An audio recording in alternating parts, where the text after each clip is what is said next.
Welcome back, ladies and gentlemen. You are listening to The Deal with D and J. I'm your co-host, Jacob Pearl. Alongside me is the wonderful, still hand-broken, DJ McCatherine. I mean, unbelievable, battling through injury, the adversity here. DJ, here's what we got, dealers. We got a bracket. March Madness is here. Unbelievable stuff. We're going to talk through the bracket. But before that, let's talk a little bit about the final four teams that made it, DJ, because there's a lot of controversy. Yep. Your last four teams in were San Diego State, Xavier, Texas, and North Carolina, which is causing all the uproar. North Carolina, for metrics purposes, was 1-13 against Quad 1 teams, and not very good entirely in the ACC, but they had a 36 net ranking because of their non-con strength of schedule. On the other hand, West Virginia, better, and every metric except the net rankings gets left out of the tournament. It's a travesty. It's a shame.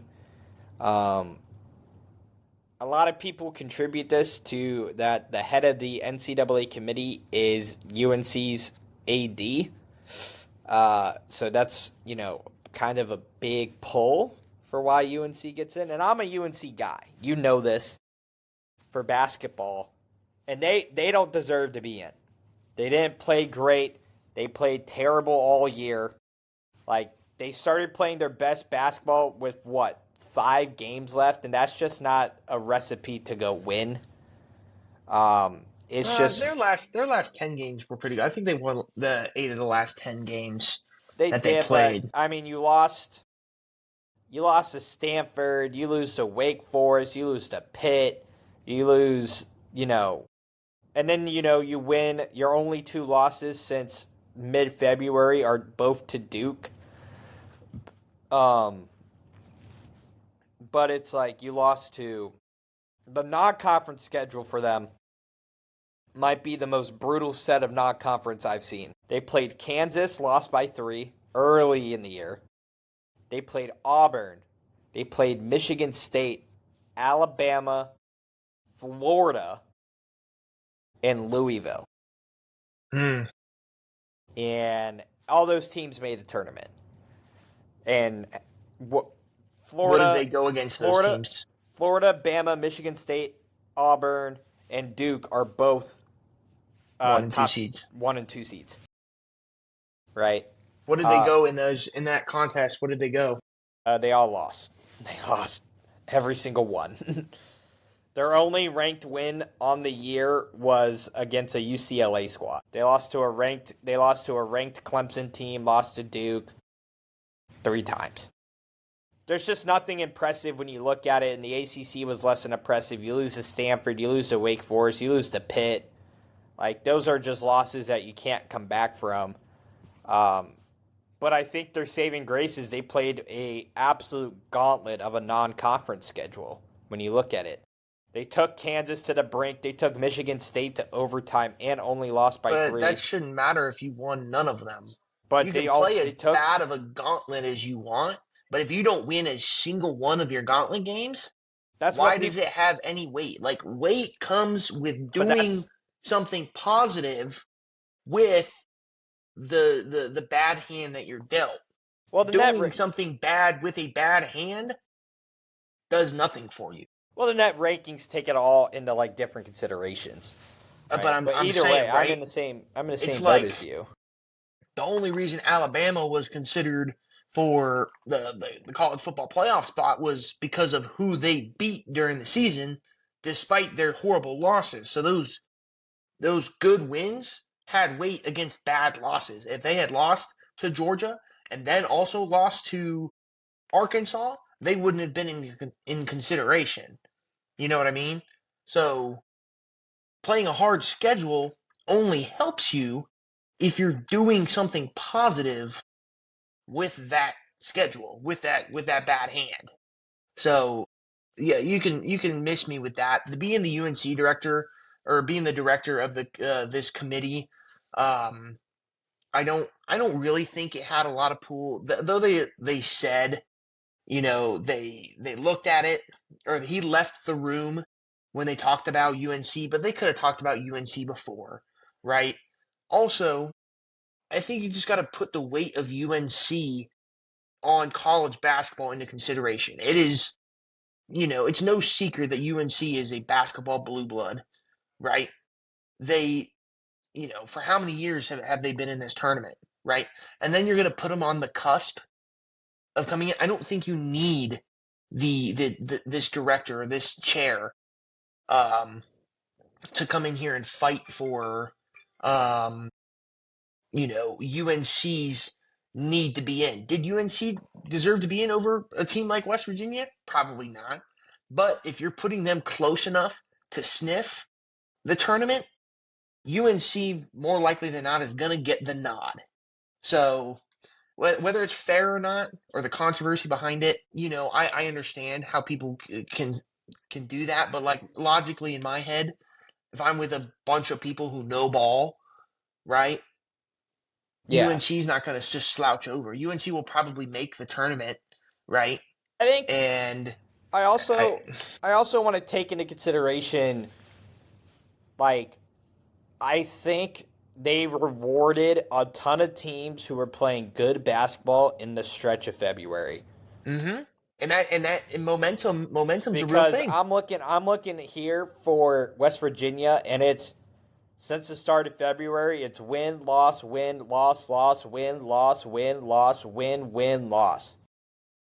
There's no consistency versus North Carolina was win, win, win, win, win, lose to Duke, win, win, win, win, lose to Duke, win, win, lose to Duke. Like, I think they're rewarding that. It's the same case with Arkansas. I think Arkansas shouldn't even be in this tournament. Oh, have a good night. I don't even think Arkansas should be in this tournament. Like, they lost 1, 2, 3, 4, 5. They lost 6 straight in the middle of January. And Wow. then I don't know what we're rewarding them with. They had maybe two quality wins towards the latter part of the year against Kentucky and against Missouri, right?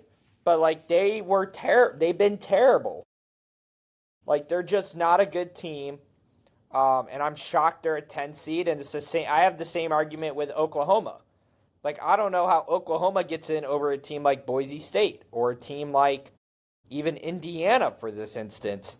And it's like, again, I think we're rewarding teams for what they did to us recently. Because listen, like, granted, this was a tough stretch of games for anybody.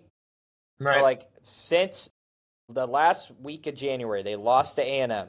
They beat Vandy. Lost to Auburn. Lost to Tennessee. Lost to Missouri. Lost to LSU, who was terrible. Lost to Florida, beat Mississippi State, lost to Kentucky, lost to Ole Miss, beat Missouri, beat Texas, beat Georgia, lost to Kentucky. Yeah. We're rewarding a team that, like, it makes no sense why Oklahoma's in this at all. They were 13th in the SEC. Now, granted, the SEC was an absolute juggernaut. Right. Right? But, like, I can't support, like the, as the kids would say, the glaze. Like Oklahoma was 6-12 in SEC play. Texas was 6-12. We're rewarding. Arkansas was 8-10. Mississippi State was 8-10. Georgia's 8-10. I don't think Georgia, Oklahoma, or Texas should be in there. I think Vanderbilt does deserve to be in there, but I thought Vanderbilt was a bubble team, and they're a 10 seed. So I just think the committee lost itself. I'm not very happy with some of the teams that got in. There's a lot of teams that have terrible wins. Like, they barely beat anybody and nothing of importance. Like, this Texas team being in there is a joke. It's a complete joke, but they get a pass because they beat, like, again, since the start of February, they were win, loss, loss, loss, win, loss, loss, loss, win, loss, win, win, loss. Like what are like it makes no sense. I think the committee is a joke this year with the amount of SEC teams they got in. I think everybody was like, everybody is so good. This conference is so hard, and I strongly disagree with that. And they also disrespected the crowd out of Louisville. Louisville being an 8 seed is disrespectful. I thought they were a 5. I thought they were a 4 seed. They are much, much better than Where this committee put them? where the committee put them. Yeah. I just think it's straight up disrespectful. Yeah, What they did. Indiana being on the bubble there. Like They like for instance, Louisville is ranked 13th, and they're an 8 seed. yeah, that's ridiculous. Um, yeah, Versus, sorry, don't want to cut you off again, but versus their constituents, Clemson, who's ranked 10th, 5 seed. Maryland, who's ranked 11th, 4 seed. Iowa State, who's ranked 12th, 3 seed. A&M's a 4 seed. Kentucky's a 3 seed who's ranked behind them. Memphis, who's ranked behind them, is a 5 seed. BYU, who's ranked behind them, is a 6 seed. Wisconsin is ranked 18th and is a 3 seed. Michigan, who's ranked 22nd, is a 5 seed. It's disrespectful to Louisville. Their reaction said it too. They were, Pat Kelsey was like, "Oh my God, like we're what?" I think this committee was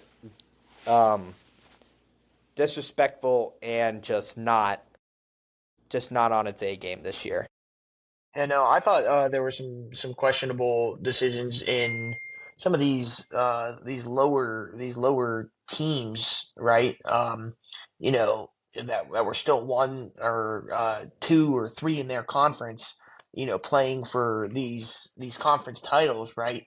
Um, that I thought should have, got some chances or deserved based on how they played against a team also going to the tournament because they won, right? Some of these close games, man, um, are how against an expansion are you on this tournament? 2 thumbs down, Very. 1 thumb down, 2 thumbs down.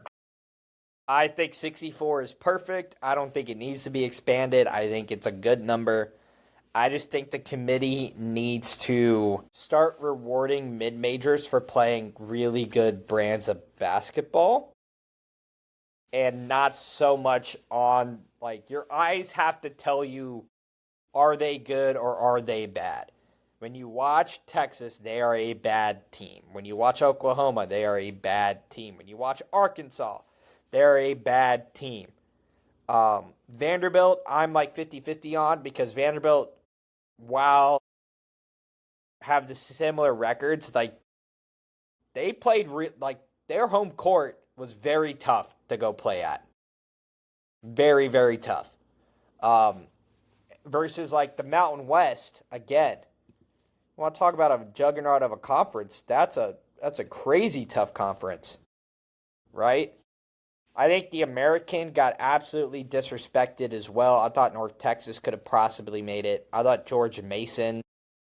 The problem is, like, some of these teams don't have enough quote-unquote metrics to, like, make it into this tournament. And that's just a shame because I think there's plenty of mid-majors that I think can really run the table. UC Irvine's one that comes to mind that could have really ran the table. But they lost to UC San Diego, who I'm really, really excited to see. I'm trying to pull up the Mountain West stand. Like, they got 3 teams in, but like technically 4 teams in, but like Boise State should have been in there. Like, I just think Boise State is that level. Like, Boise State beat Clemson earlier this season. They beat them by 13, right? And then it's like, and then you beat St. Mary's, who's also a tournament team. Like, and you beat, a couple other tournament teams in here. You beat New Mexico. You beat Utah State. You play great ball at the end. You lose to Colorado State in the finals. Like, you beat New Mexico again. Like, I think some of these mid-majors are not being rewarded with the way they should. Because at the time when you beat Clemson, Clemson's not ranked. Mm-hmm. But Clemson now is a top 15 team in the country. I think that's how you should view those rankings per se. Yeah. In in some of the conferences. And I think some of these, some of these teams shouldn't be punished as, as greatly as they are for losing in their conference championship game as well, right? It's a little different in basketball than it is, in football, right? Um, but a team that's on the bubble, these 1 and 2 seeds in their conference tournaments, um, playing the number 1 seed in the championship game, I mean, you can't ask for better basketball than that, right? Or better competition than 1 versus 2. But you know, one of them gets to go to the tournament, and the other one gets shafted. Yeah. Um, so There's and I just think something like that I think we need to consider more is mid majors. Like there's some one good hundred like percent. Because I Boise was watching some of these conference games, and I was like, like these these Like kids. George Mason went 26-8. Like that's pretty. Granted, they didn't really play anybody, but going 26-8 is impressive. And you dominate your conference, like that should be strongly considered. I just don't think this being considered much anymore. Definitely Well, agree. without further ado, DJ, let's go ahead and let's dive into this bracket. Me and DJ here. Here are the rules. This is the deal with D and J bracket. This is a bracket me and DJ are doing together. This is not something where at the end of it, it's Jacob's bracket, DJ's bracket. This is something we're going to rock together. And then on the TikTok and Instagram, we will be giving our official, Final Four picks on there from both of us. So this is our bracket together, and then we will be giving our picks completely separately. So things can change, but we decided together that we wanted to do one together and see if we're aligned on some spaces, see where we're not. And the biggest thing is we're going to see. Let's see. The biggest rule is that we got 4 overrides total between the two of us. Basically, me and DJ are like he's say it's Florida and Maryland, and I'm like, I don't know, Maryland and that high-powered offense can get it. DJ can be like, you're talking crazy. We're going Florida. Like, if it's Using my token. yes, using his, override there. So, without further ado, let's jump into it. I am also making this on the ESPN Bracket Challenge as well, so we will have and be able to track this. So at the end of it, we will see how good or bad we really are. So, without further ado, here we go. We're in the South region. Auburn versus 16th seed St. Francis or Alabama State. Pretty easy. We're going Auburn here. Going Auburn. Now we get the 8 versus 9 matchup of Louisville versus Creighton. Louisville, we just talked about, should be higher. Creighton, again, one of those teams that on paper should be a little bit higher because they played in a tough Big East. I think they were one of the few teams to beat St. John's this season. But where do we like this team to go? Um, so just on the look of the matchup, this is an easy sway pick to an upset, right? It's one of those picks where these teams are very evenly matched. If you look at their star players, Terrence Edwards and Chucky Hepburn, I'm sorry, they're on the same team. Uh, Terrence Edwards and Ryan Kalkbrenner, right? Kalkbrenner, yep. Kalkbrenner's shooting a little better, and he's got a great number 2 in Stephen Ashworth.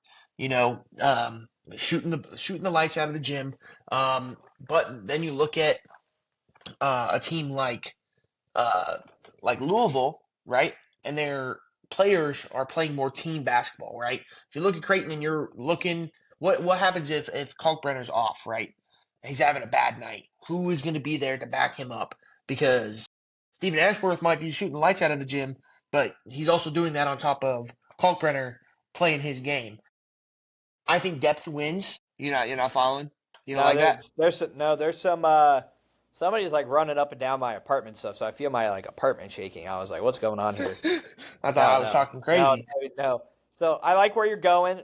I like Louisville. I like the depth. That's who I would pick. But I'm open to a sway. So Kalkbrenner is a 7-foot giant in the paint, but he has the ability to stretch the center out and different things like that.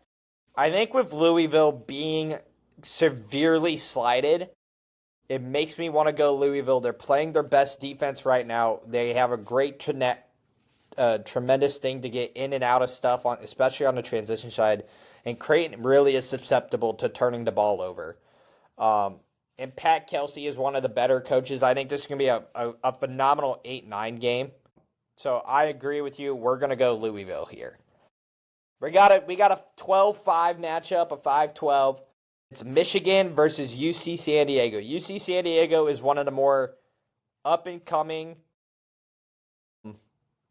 how do I put it, up-and-coming majors in the country. In their first year of eligibility, they make the NCAA tournament.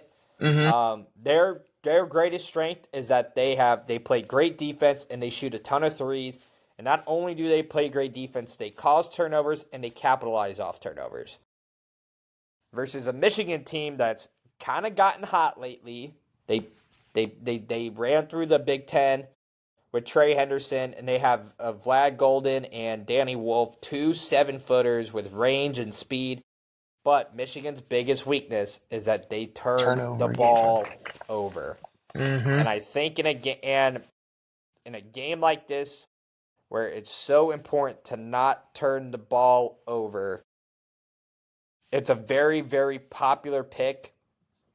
I think it's going to be very popular for all the right reasons. I like UC San Diego just because they're top 10 in the turnover percentage on both sides of the ball.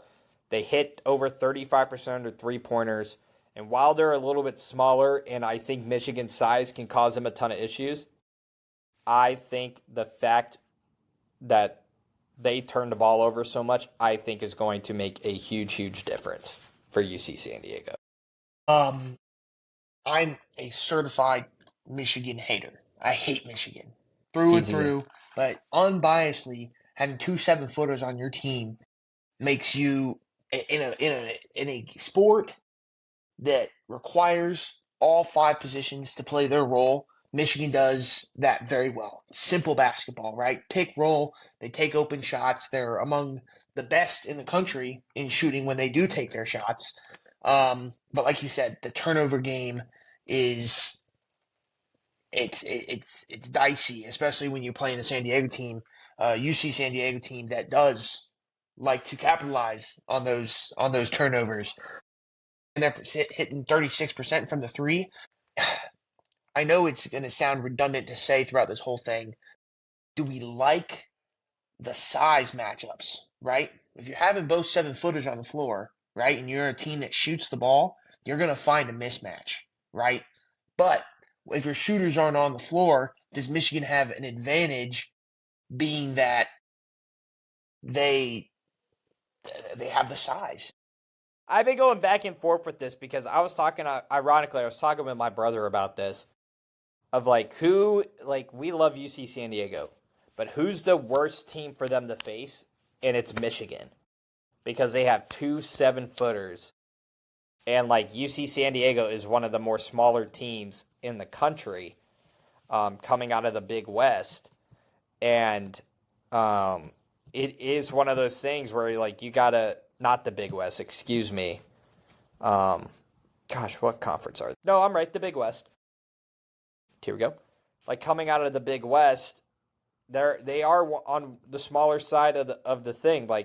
Their tallest player is 6'10", right? But I don't think he's a starter. I think their starter is a 6'8" guy. So when you look at it at the end of the day, oof, you're looking at it and you're just kind of holding your breath of is this enough? Are they going to do enough?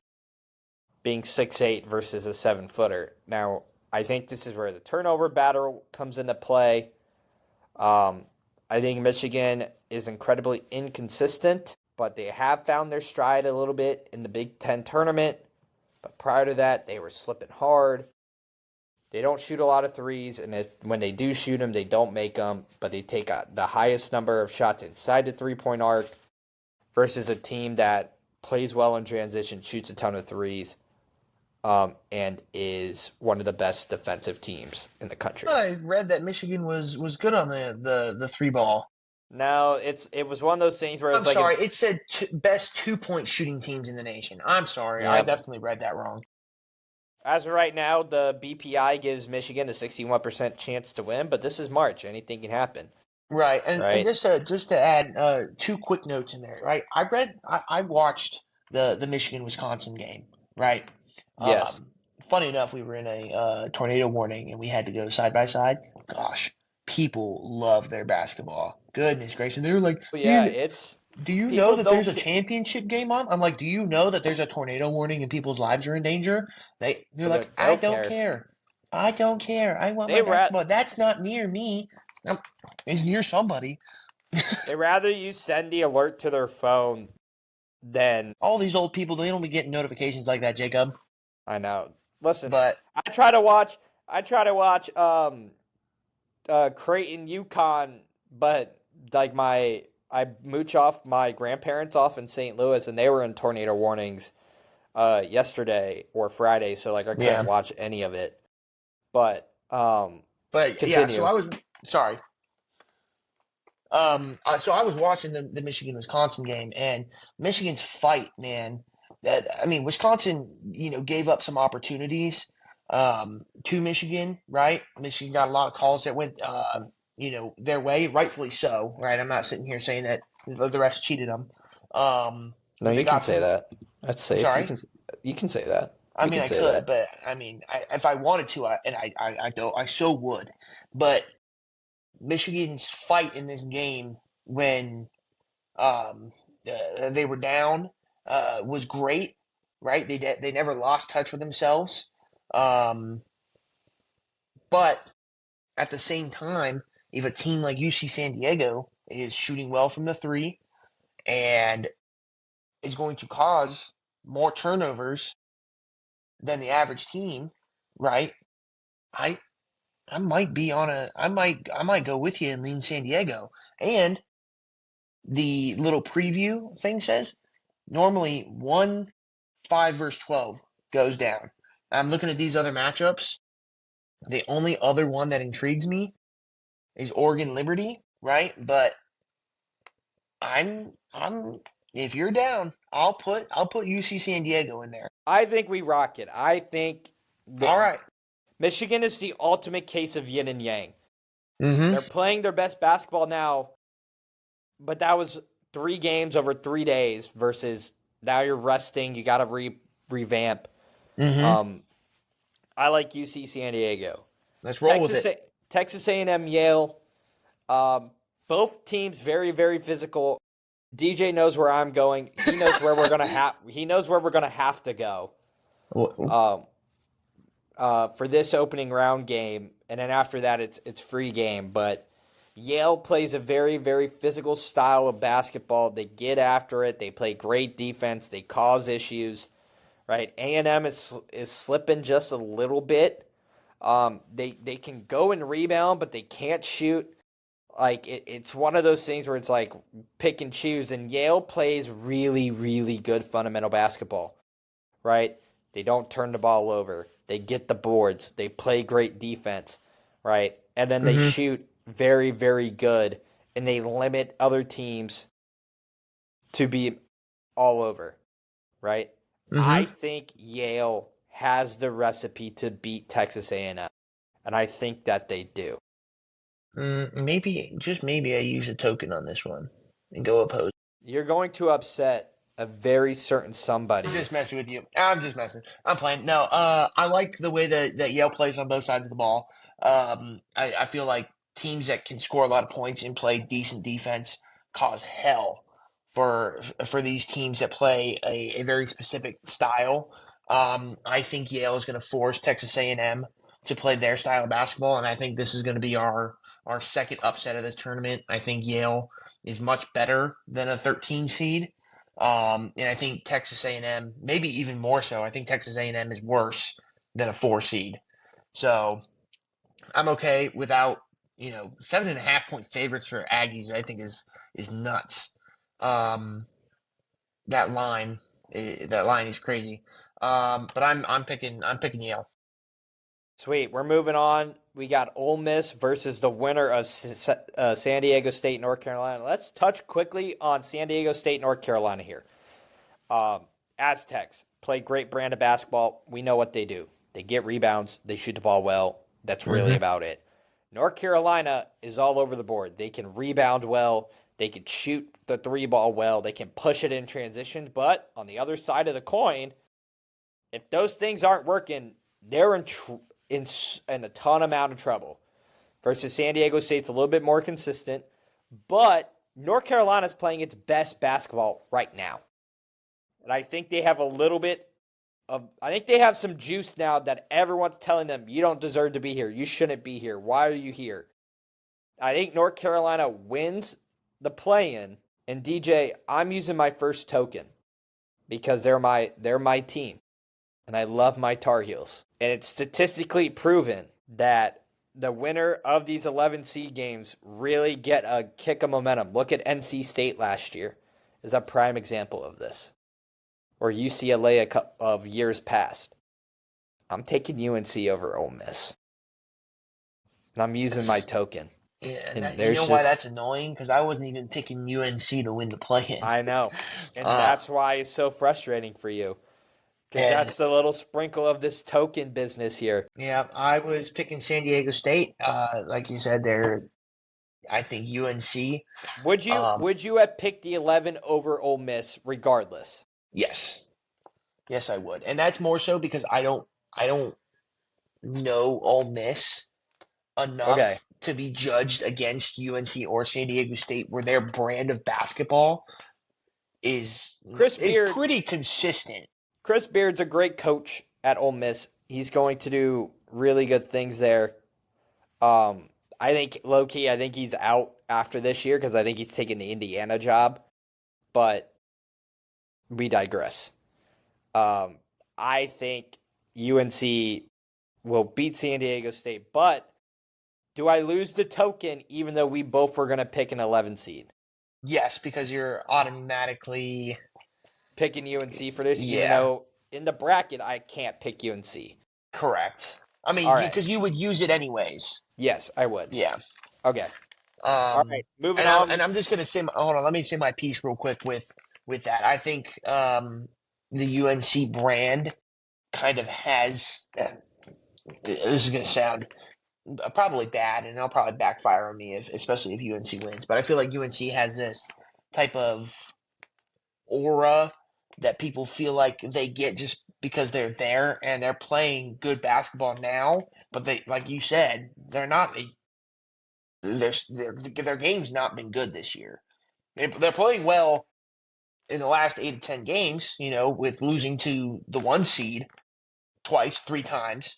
But um, that's why I was going to pick San Diego State because I feel like there is a consistency to them. They are and have always been a team fighting for their position in this tournament, or winning their way in. So I feel like that comes with a kick.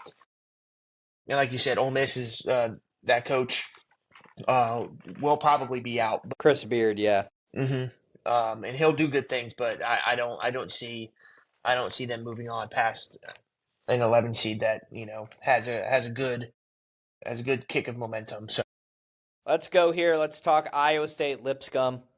I want to kind of move a little quickly on this. Lipscomb, great team. Again, out of the A-Sun, I know Lipscomb pretty well. They got dudes. They always got somebody that can light you up. They shoot again. What did all these mid majors do really well? Shoot the ball over. They shoot the three ball well, and they don't turn the ball over. The starters are a very, very great job, but again, they're very smart. They don't foul a ton, but their only downside is they're not super big, not super tall. They have all the makings to be an upset team, but I think Iowa State is very, very balanced.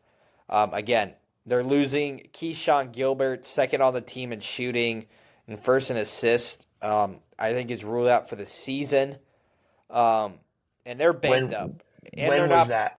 It literally just got announced today that Keyshawn Gilbert is out. He's out for the Mm. Lipscomb game. And the thing I'm reading says he's out for the season. Again, Cyclones play a great brand of basketball too. They play great defense. They shoot the three ball well. They make teams very, very uncomfortable. But they're very, very banged up, and they have not played well in the last little bit of the season. Granted, I think there'll be too much for Lipscomb to handle. I just think Iowa State and the maturity of this team is enough for them to get by. But I don't expect Iowa State to be winning this game comfortably. I think they're going to battle for this game. I think it's going to be very uncomfortable. It's not going to be fun. I think Lipscomb's going to be a very popular upset pick. But with that being said, I think Iowa State will pull this out. It intrigues me, the injuries that Iowa State um, has on their team, and then the percentage of 3-pointers and just the bag that Lipscomb has in their pocket and the efficiency that they shoot from those positions. They have the ASUN Player of the Year, um, who's averaging 20 and 8. Jonovich or whatever his name is, something Yep. like that. Boganovich. You know, um, and you said Kayshawn Gilbert is out. Yeah. But they still I got Curtis Jones, the leading scorer. They have the depth. I think their coach can coach him out of this. But it's not going to be a very comfortable game. They're going to I grind. mean, even I mean, this line may have not been updated, but I mean, they still have Iowa State as 13 and 14 a point. half. Yeah. I have 14 right here, but I got 13 and a half on yeah, ESPN. 14. But No, 13 and a half. whatever. Are you any bit intrigued at picking an upset? We've already picked a ton here. I think we're going to have to go some chalk. I like Okay. Iowa. Okay. Because I like Iowa State to survive this. The uh, the only thing that's keeping me from picking Lipscomb is the fact that we've picked so many You, underdogs already. yeah. And That's where mine going is. I think we should go Iowa State simply because we're picking UC San Diego, Yale, and UNC. Two of them are picks we had to make, aka my favorite team and my girlfriend's alma mater. So like if we don't pick those, you know, what's the point of, supporting others? Um, okay, is what I'm going to say. I'll go. Iowa State. Yeah, I'm Here we not go. gonna like that one's gonna bite me. Moving on. Again, we're spending a lot of time talking about each region, but this is going to be. I'm using the token. Put it back. Oh Put it my back. God. I'm using it. I'm using one. I don't You care. going Lipscomb? I'm going Lipscomb. All I'm using right. one. I have one to use. All right. We're down to two now. We used two in one region itself. Trying to, again, we're taking up a lot of time on the regions, but again, there's a lot of matchups to go. As we move through the bracket, there's going to be less to talk about. Marquette, New Mexico. Great matchup. I think this is one of my favorite underdog matchups of the whole game. Mm-hmm. Marquette, what are they known for? Defense. Shaka Smart loves defense. And the thing is, they can make you play a slow, grueling game, and that's Marquette's jam. They want to grind you down. They want to wear you out. They're led by Cam Jones, David Joplin, Stevie Mitchell. Like, they got a lot of dudes who have been veterans and have been here. But again, slow, methodical defense against a high power offense, and that is New Mexico. Again, it's going to be a very defensive game. I think on both sides are ranked very good. New Mexico, though, can really run you out of the gym, though, if they start to get ahead of things. What's statistically, Shaka Smart has not been great in March. Yeah. especially as a 7 seed. I love Marquette. I always think they're going to do something better than what they're probably like are supposed to. Um, just because I think Shaka Smart is such a good coach. But with that being said, again, it's just tough for me to go against New Mexico with the things that they have going.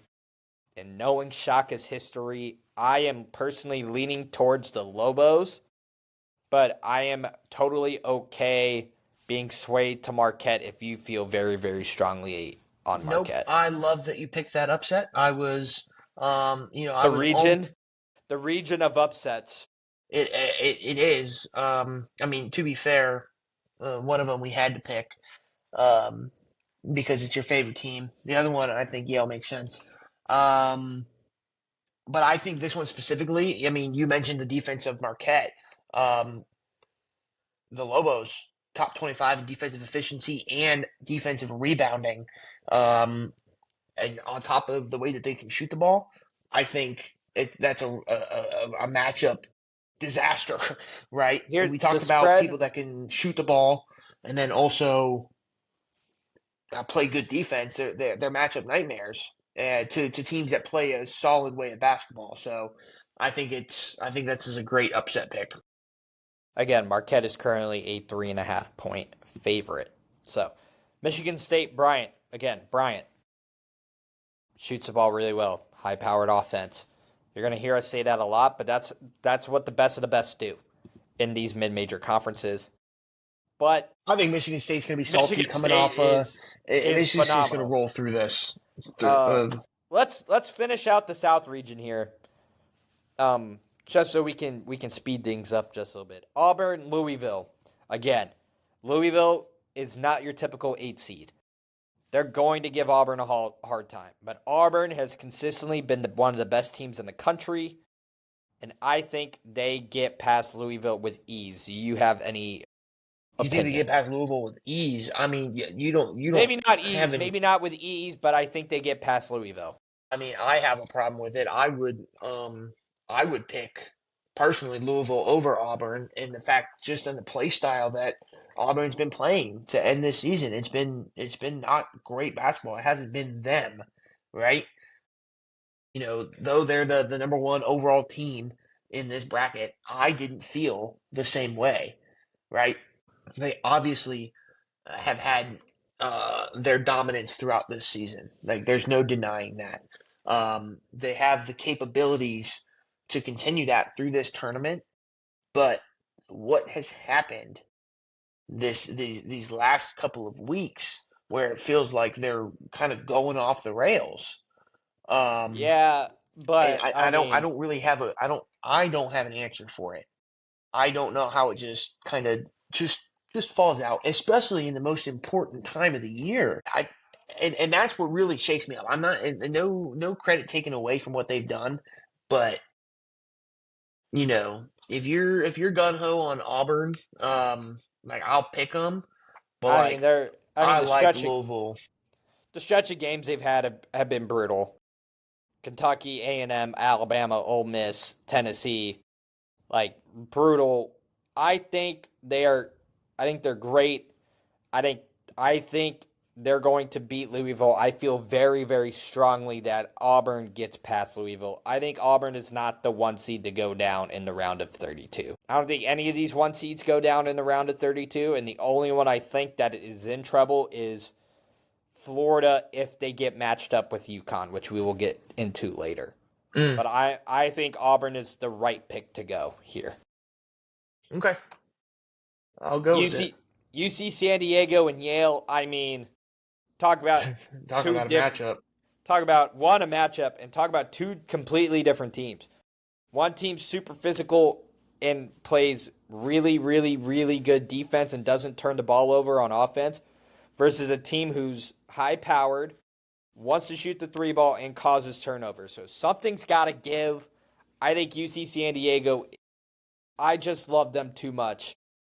I just love them too much. I love Yale.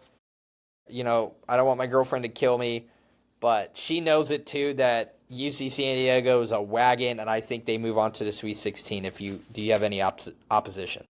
No, I think it's a great matchup. Something about Yale is um like making me gravitate towards them. Just I think it's competition wise what they've been able to hold their opponents to in comparison to who UC San Diego plays, right? Yeah. I mean they shoot the ball similarly, right? Their points per game is similar.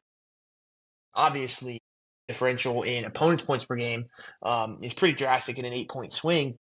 You're looking at the competition that each one plays, and no, it's not, ACC, Big Ten, length or caliber, excuse me. I can rock with UC San Diego if you're like if you're like 65% in the way with UC.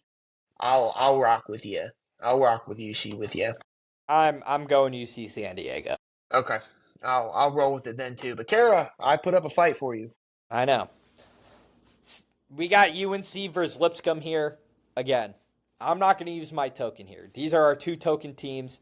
It'd be kind of selfish of us to use them all. But I think UNC takes care of business here. I think both teams have very, very similar play styles. I think they're not too different from one another. I think the difference in this game is UNC is a little bit more talented and has a little bit more size. And the thing is, it's not only the size advantage, but it's the talent of the size that they have, I think, is going to give Lipscomb a ton of trouble. And again, they went from the last team, literally the last team in, talking about they don't deserve to be here, and they're going to punch their ticket to a Sweet 16 berth in my book. I won't argue. My initial thing was to drag UNC. I think I'm gonna go out and say that I don't think that I like that we just finished this South bracket without finishing the round one of all of them because I don't get to take a look. Like there are some surprise teams, right? The teams that make their run, and I really feel like Lipscomb can be one of those teams. Taking advantage of a damaged Iowa State team brings the momentum really high. It brings the livelihood, the confidence. It goes through the roof, and then you just run through some people. And I feel like they have that caliber. I'm not confident enough to say that they're beat UNC without looking at where I put other people in that. Well, it wouldn't matter because this is the matchup. This is Right, the only but matchup that like should matter. I know, I know. I mean, I want to roll with Lipscomb. I really do. I don't want to use the token for it, but if we could roll with Lipscomb, I'd appreciate that one. Granted, given what I'm going to probably have to give up for Florida, I am not going to give up on UNC. I'm predicting what's going to happen down the line when we get to like Florida, UConn, or Florida, Maryland. And we're like, You're already telling me who you're picking. You're insane. I'm just talking about potentially, right? Those are ones. It can be Florida. I forget who's even in that 9 slot.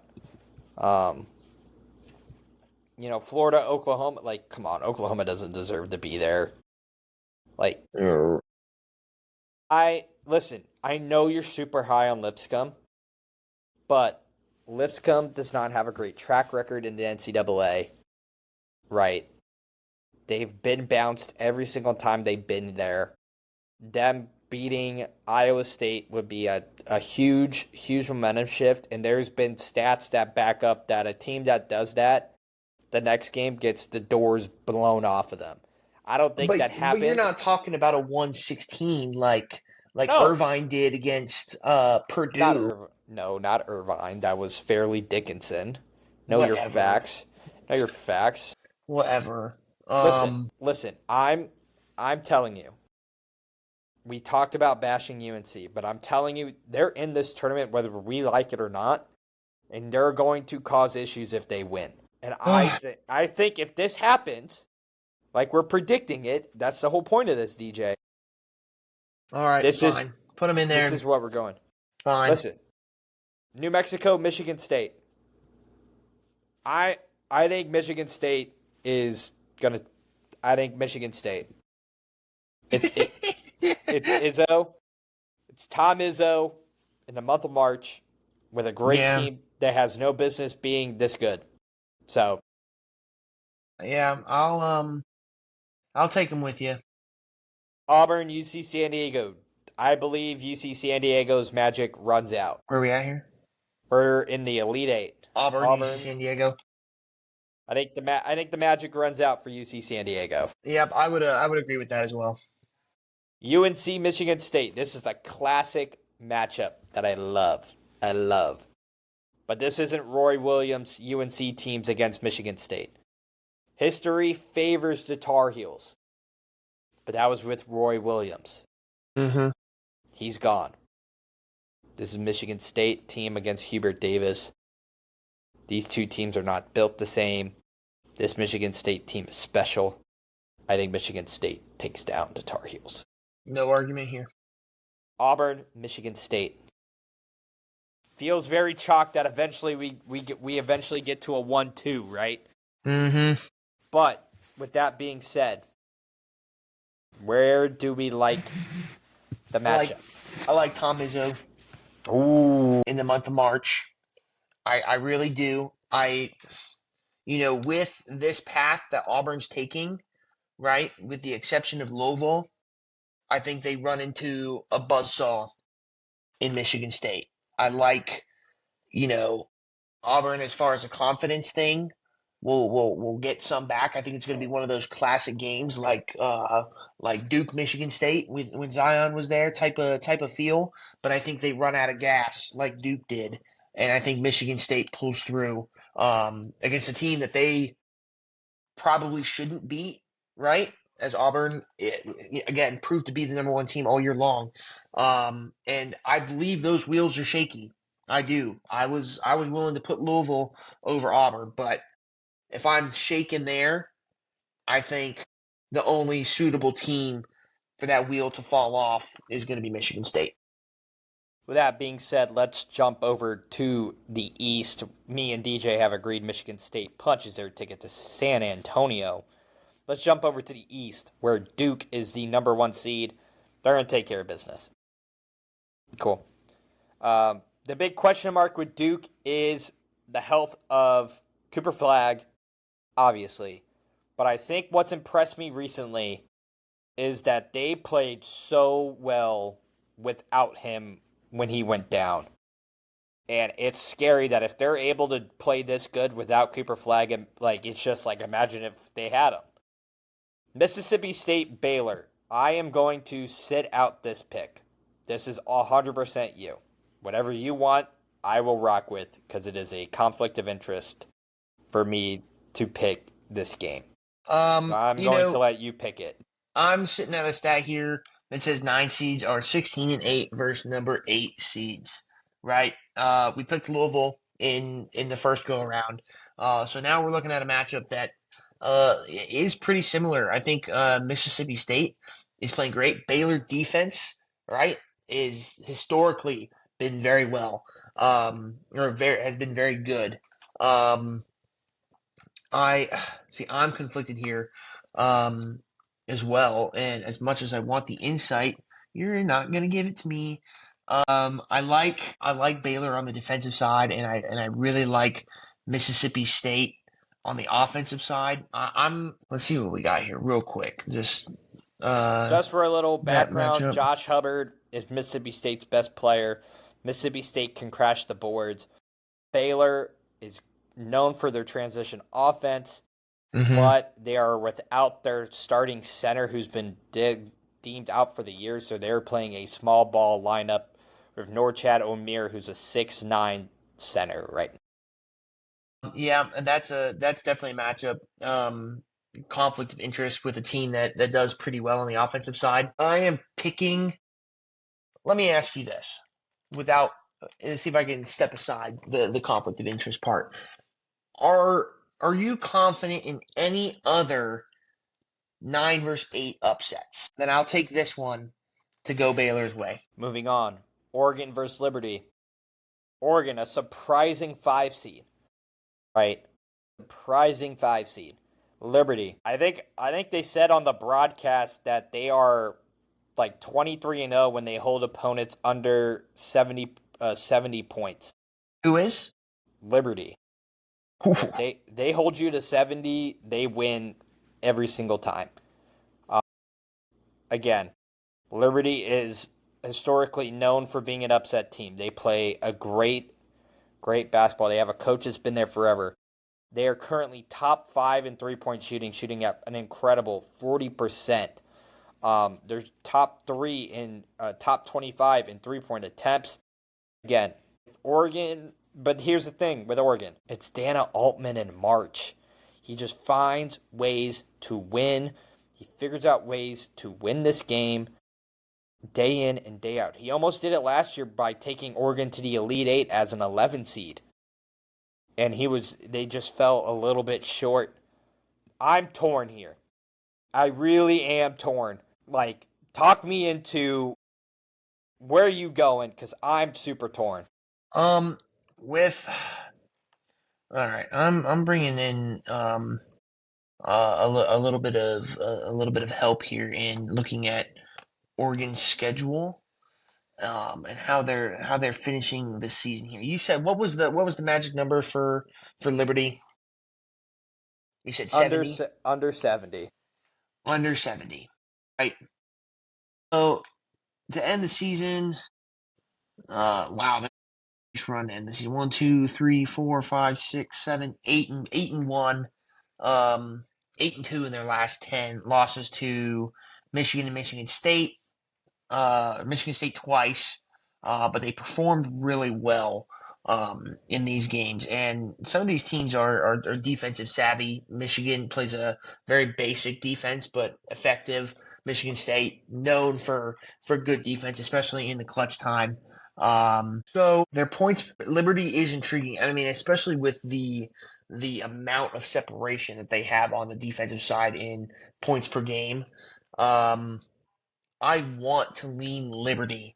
I do. I think see their top scorers against each other makes me nervous. I'm like, well, if they play if Oregon plays down to Liberty, I can't even say plays down. This is a very great matchup. Do we have any size advantages? Do we have roster advantages that you can think of? I mean, I these think I points think per game Oregon. total. I think Oregon's a little bit taller. I think they have a little bit more length. I think the biggest thing for Oregon that benefits them is that they are great on both sides of the ball. But the thing is that they don't really go to their bench. So if they get into foul trouble, they're in trouble. But I think Liberty is in a very similar boat. So Liberty likes to shoot the three ball a ton, but Oregon also just figures out ways to find a way to win. And I take that into an incredible, it's like football. I don't care how you play as long as you figure out a way to win. And Yeah, I I think in think a case like this, I think while it's a 12-5 and we're salivating over the potential, I think Oregon. I think Oregon wins in a Uh, very very close matchup. yep. I'll take Oregon here. Arizona, Akron. I want to be super quick about. Akron has never won an NCAA game. I don't see that happening. I think Arizona has to play so bad for them to lose to Akron, and I just don't see that happening because Arizona plays great. As long as Caleb Love doesn't shoot you out of the building, they have incredible size. They got dudes who are 6'10" and they can shoot the three ball. Akron does not have that. I think Arizona takes care of business. Sounds Any good to me. argument? Nope. Moving on. BYU VCU. This game, DJ, when I tell you this game is juicy, it is as juicy as a medium rare steak from Texas Roadhouse. So juicy. BYU just became one of the hottest teams when the month of February took over. Mm-hmm. But again, they have a very deep bench. They don't have the biggest point guards. Not point guards. They don't have the biggest centers. But again, if they can shoot the three ball, they can make anybody feel uncomfortable. But VCU, is just very, very good. They shoot Yep. the three ball very high. They get a ton of their rebounds. They cause trouble. They have a couple six-footers, and they're led by veterans. They got 4 starters in the starting lineup, DJ, and they won the A10. And You, Shulga, he was being recruited by all these Power 4 schools. He almost went to Villanova. And instead, he decided to stay at VCU. I think VCU has the perfect recipe to take down BYU.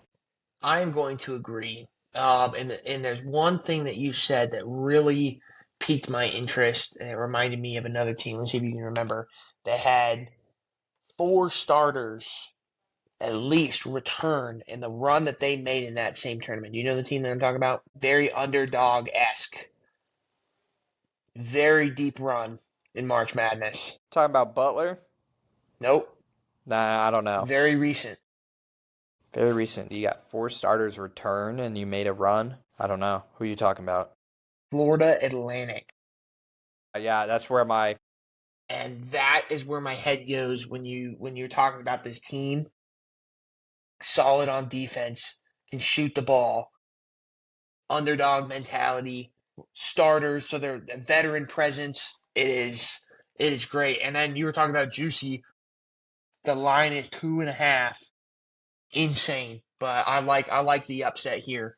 VCU over BYU. Wisconsin versus Montana. Wisconsin's playing some of the best brand of basketball. I think they said on the broadcast it's the highest points per game that they're averaging since the 1970-1971 season, which is insane to think about. Montana, thanks for showing up, but I think Wisconsin takes care of business. I'm not scared by Montana. No, I would agree. St. Mary's and Vanderbilt. Again, Vanderbilt's a team that was on the bubble, but they're a clear 10 seed. They got some great wins. They got some dudes who can ball. But St. Mary's, again, they played the slowest brand of basketball you'll ever see. Play defense on you all the way to the end, and they got a guy. Some of these last names I'm looking at, oh my goodness. It's tough with them, but again, what Byington has done with the Commodores after what he did with JMU two seasons ago, I mean, they have an electric guard. They're balanced, but if their guy Edwards, who's the team's number 1 guy, scores 20 or more points this season, they are 2 of 8. I think I just think Vandy gets suffocated defensively. Not defensively. I think they get suffocated offensively by St. Mary's defense. I don't think St. Mary's wins this game sexy. I don't think it's going to be pretty. I think you could clean your dishes when you're watching this game. It's going to be very boring, and St. Mary's is going to win this game. I'm not going to say in a snooze fest, but they're going to make life very hard for Vanderbilt. And Vanderbilt has to play perfect basketball to beat the St. Mary's squad. Historically, St. Mary's has not been great in the tournament, but It's only round 1. Vanderbilt is not the team to. They don't have the recipe to beat St. Mary's like a 12 seed did last year.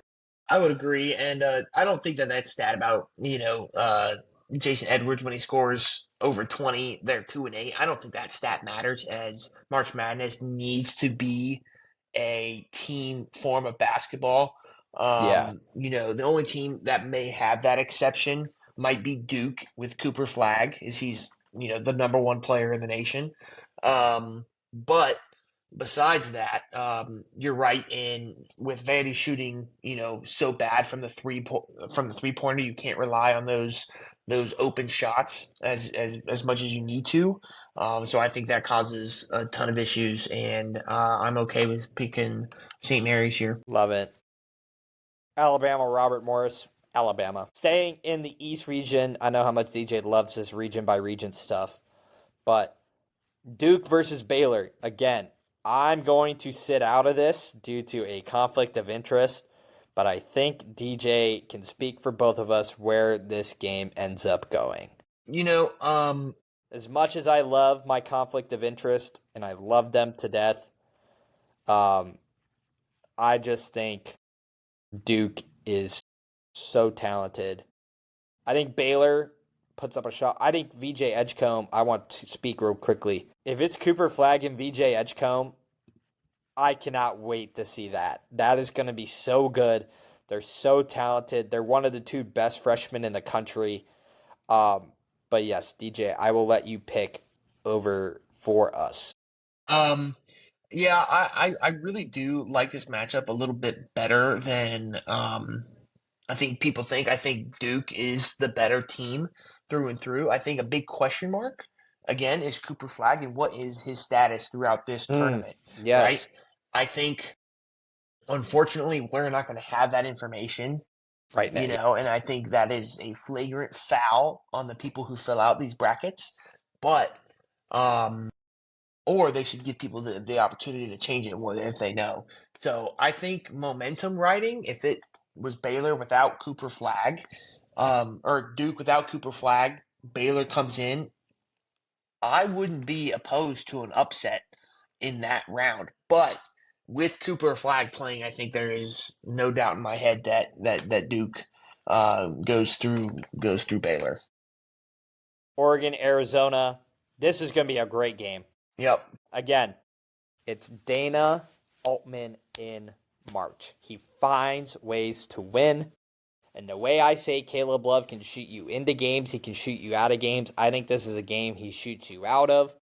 I think it's tough for Arizona to survive that in a team that's talented with Oregon. And Oregon has been proven in this Big Ten gauntlet to win really close games. Mm-hmm.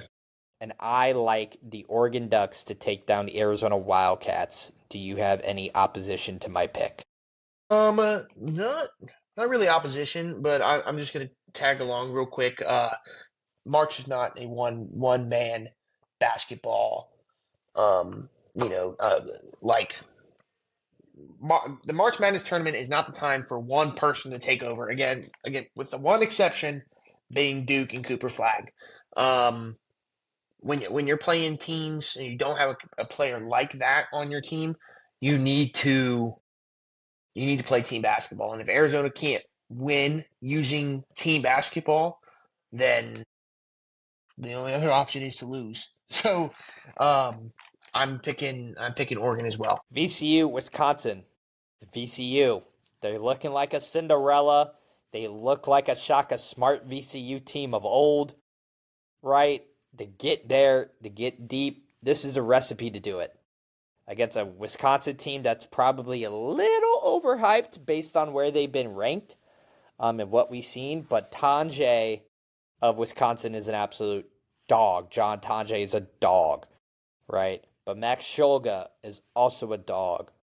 But VCU has the ability to be exposed. Wisconsin shoots they're one of the best free throw shooting teams in the country. Which I think this game will be close. I think that will matter for them. I think again, they both teams have experience. They both got tons of guys who returned and led by veteran starters, right? It's a coin flip to me, DJ. I want to hear your thoughts before we make a final decision. Defense, defense, defense. Stat says here VCU is the only team in the country to rank in the top 30 in steal rate, block rate, 2-point defense, and 3-point defense. I mean, come on. It's a Come on. recipe. It's a Experience. recipe. And they shoot the three ball well.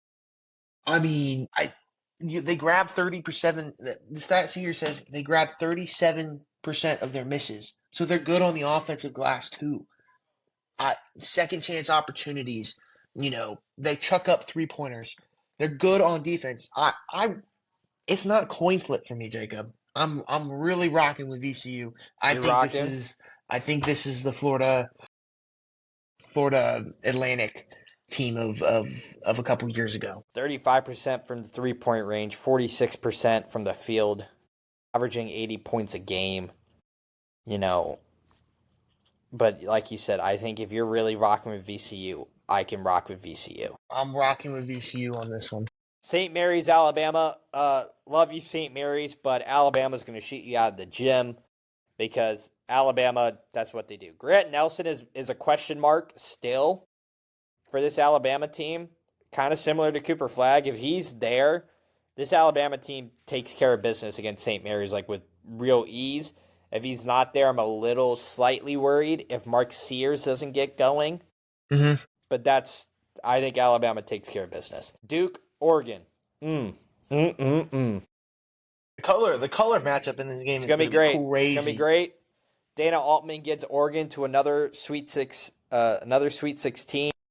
But that's where the magic runs for them. I think Duke with Cooper Flagg, who's going to be fully healthy by this game. I think this is a no-doubter. I think this is a no-brainer. I think it's Duke. Yep, I'm all right with that. VCU, yeah. VCU, Alabama. Your love for VCU versus Alabama's prowess. They shoot the ball. They play defense. And the thing is, you have to go beat Alabama in a track meet to beat them. You have to score the ball. And if there's a team capable of doing that, it is VCU, but how much of that can they do against a team like Alabama? I'm picking up what you're putting down. All right? I need you to listen to me really well here. I watched Alabama play a team in the SEC semifinal championship game. Was that today? It was yesterday. Play Florida in a team that does well on both sides of the ball, plays defense really well, rebounds the ball very well, and has a bench with depth. Alabama struggled so bad. They don't rely on the big man. Big man's not a factor as far as matchups go, right? Right? You're talking about going shot for shot with people, but then you throw in the defensive aspect of it. They're going to create misses, VCU is. I also think the momentum for VCU after beating Wisconsin is going to be high. Alabama's stretch is very easy. I think they're going to run into the same problem up here that I have with Auburn going against Michigan State. It's different, but similar. I really think VCU over Alabama happens. I really think it. Look at the matchup. I watched all of Florida's matchup against Alabama, and I saw how they reacted. I really like this VCU team to make it to the Elite Eight. I need you to be on board with me. I'm going to give it to you. I'm Right? going to give it to you, even though I think Alabama in my personal bracket will beat them. But I'm going to, for the sake of this exercise. Now, This exercise. the magic runs out with VCU, right? Okay. Yeah, It's I'm just not gonna hold you any contest here. It's too much. It's just too much firepower. Just too much firepower. All right, let's go down to the Midwest. Houston versus, welcome to the tournament for the first time, Southern Illinois University of Edwardsville. Keep that bus warm, fellas. Suey, baby. Houston takes care of business. The Battle of the Bulldogs, Gonzaga, Georgia. Gonzaga playing some of its better basketball as of late. Shocked Georgia made it. Honestly, I didn't think they were that good. So I think Gonzaga. I'm good with rolling with Gonzaga. I think the offensive I think the two-sided portion of basketball really plays a factor here, but the extended version of their offense going against Georgia, I think overpowers them. Great defensive matchup, but I think the experience and just the offensive power that Gonzaga has is gonna pull them through. We got another very popular 5-12 matchup here. One of the more popular mid-majors, and even more popular now thanks to Amir Khan, the student manager of McNeese. Clemson, I think, is one of the most underrated teams in the country.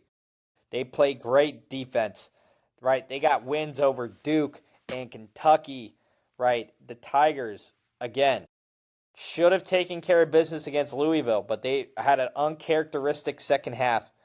Again, They're 15-2 in their last 17 games. They play great, great basketball. But it's March, DJ, and the upsets are coming. And Will Wade's McNeese Cowboys have only lost once since December 14th. They got tons of guys, incredibly well balanced, and they capitalize off turnovers. And again, did I mention they have the best student manager, Amir Orakan, bringing juice to the boys, getting them hyped, getting them ready? But it's a tall task to go up against these Clemson Tigers. And as much as I think it's a bad matchup for Clemson, I think it's just a bad matchup for McNeese. And I think Clemson is my super underrated pick in this tournament to go deep. And I like Clemson to take down McNeese in a very, very exciting and close game.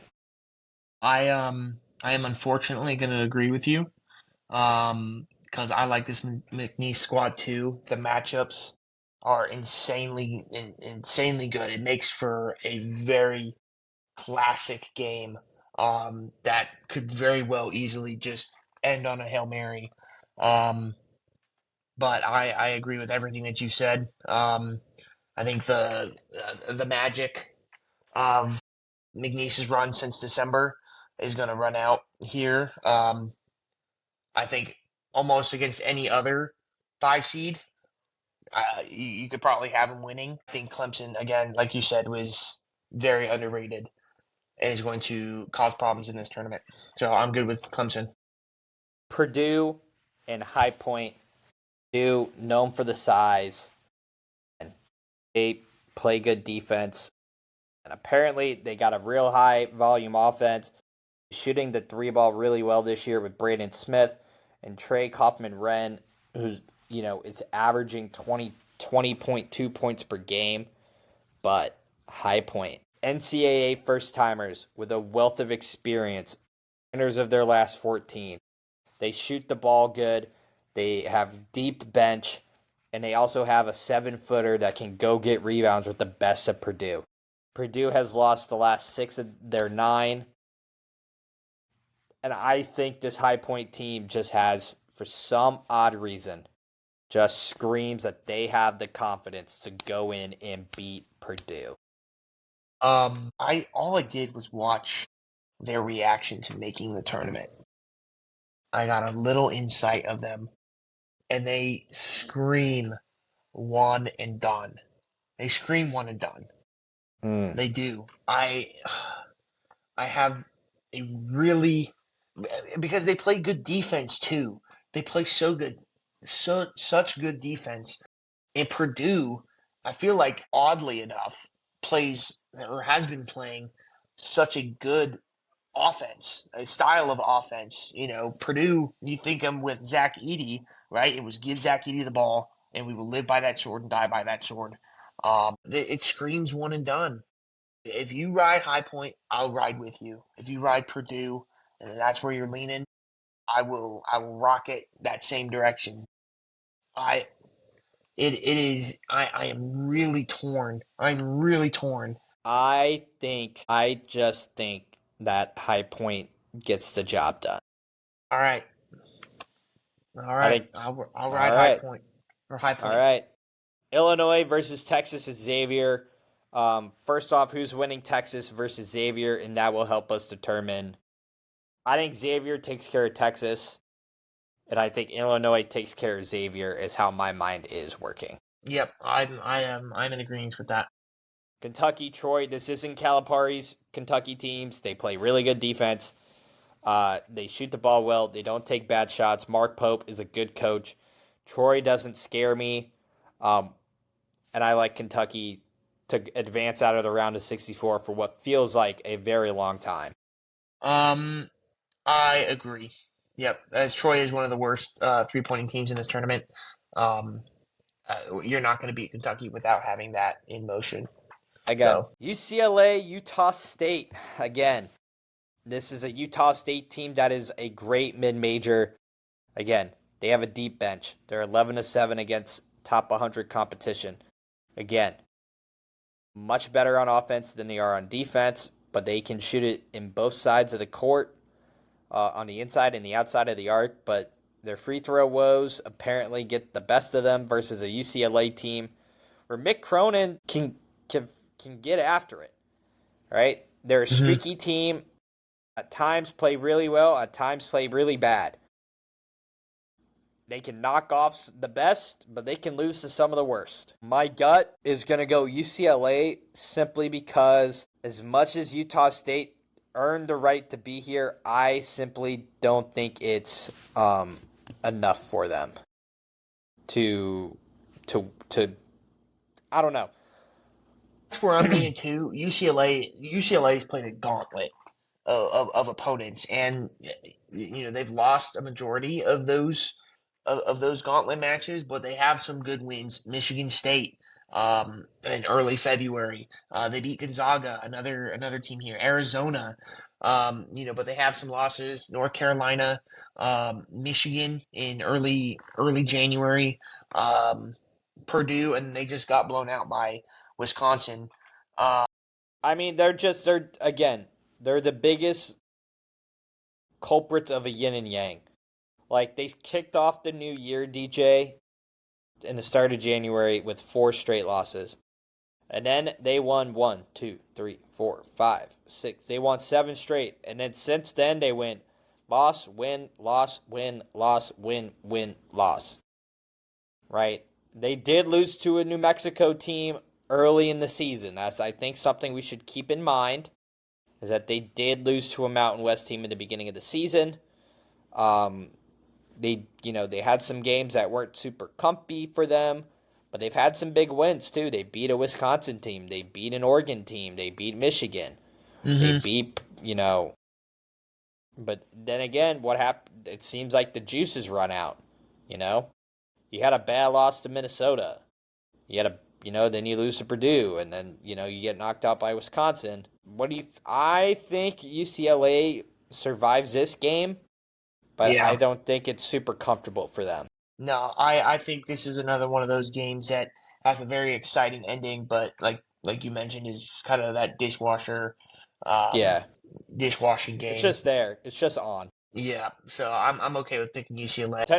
Tennessee Wofford. Wofford is going to have an electric guy shooting a granny shot free throw, but Tennessee will run you out of the gym. Chaz Lanier, Zakai Ziegler playing some of the best basketball right now, Mm-hmm. and I think that's all that needs to be said Yeah, for Chaz Tennessee. Lanier, UNF guy. UNF guy. I heard that today. I was Yeah, he's I my was guy. surprised. I love my Chaz Lanier's a real one, man.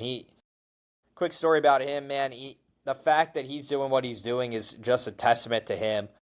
I mean, he came into UNF being a role player, and then he's blossomed into one of the best players in the country this year, taking his talent. He got his degree from UNF. He did what he said he was going to do. He graduated from UNF, so he's a UNF grad, and then he went to Tennessee, and he's done great things there. Yep. Houston Gonzaga. Oof. Oof. Do we see our first 1 seed lose in the round of 32? I don't think so. I don't think so either. I think Houston just gives Gonzaga too many fits on the offensive side of the ball. I Yeah. think they've caused so many issues for them that it's impossible for Gonzaga to stay in this game. I think Houston takes care of biz. I don't think Houston takes care of business. I feel like this game could be super close. And Yeah. I think Houston will win on some turnovers near the end there, but it takes care of business. I think is bold, but I'll still go with Houston. Clemson High Point. I'm taking Clemson. I think again, they play again. I'm taking the team that has been consistently one of the best teams all year. Their only losses have been to Duke and to a Louisville squad that they probably shouldn't have lost to. I think this Clemson team is super underrated. I really, really love this Clemson team, DJ. Hmm. I'm good But with that. all right. Illinois, Kentucky. Yeah. Do we smell it? Maybe. Maybe. Maybe.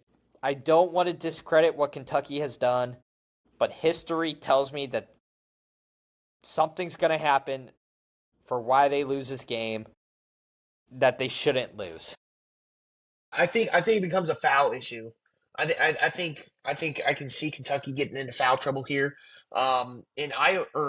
Illinois has been very good on the offensive side of the ball this year, which is I feel unlike them coming into these tournaments. I feel like this is another team that has historically had a good defense, and they still have a good defense against good competition, but they're also scoring a lot of points, and so I really think the difference maker here is going to be foul trouble and I just like Illinois. I think that the defensive prowess of Kentucky starts to fall when those players get into foul trouble, and I think Illinois takes advantage of it, and I see Kentucky falling in this matchup. Yeah, I I was kind of in the same boat of Kentucky is going to lose this game. I think Tennessee takes care of business against UCLA. I think Yeah, the Rick I mean Barnes we were on game. the fence already about I think UCLA I over. don't think I don't think the Rick Barnes game comes just yet. I Mm. think I think we're okay. Houston and Clemson. These are two teams that play the exact same style of basketball. The only difference is that Houston, I think, is a little bit like really has elite defense versus Clemson has good defense. But Clemson just feels special to me. I don't know why. But again, Houston has done it year in and year out. Kelvin Sampson has been able to prove that he's deserves to be in this moment. And I don't want to go super chalk because I really like Clemson to beat Houston. I do. But I'm not going to fight you against it if you want to go Houston. I understand your Clemson run, and the chalk is chalk for a reason. Houston being booted in the round of 16 does not sound like Houston. Clemson making it to the Elite Eight Doesn't sound like does Clemson. does not sound like that either. Um, Something's got to give. you know, um, the advantage lies in the number one seeds in this matchup. I mean, Houston plays just such good defense, such good Yeah. defense. Do you see?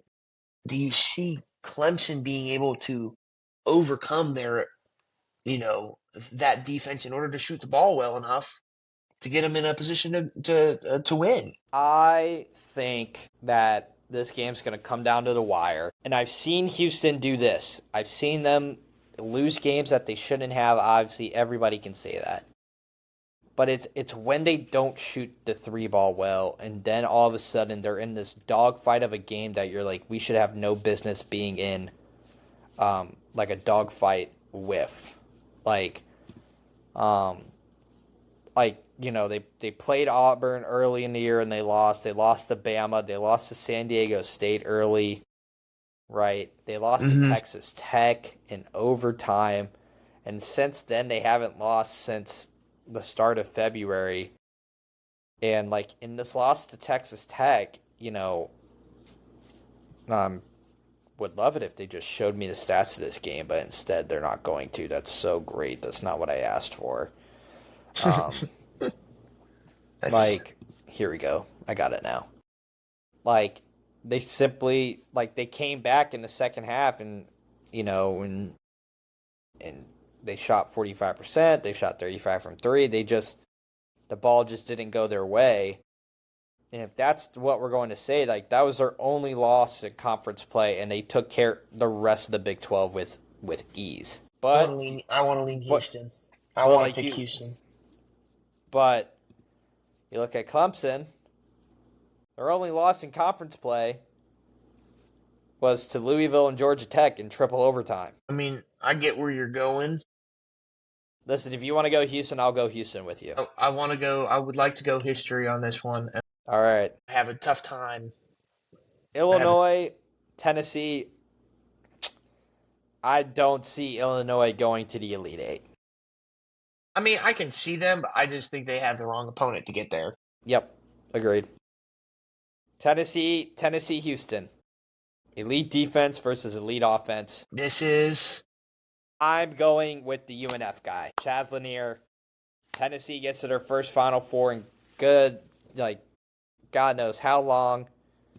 And the Volunteers, like, again, they have a great offense, but they also have a great defense to do it with.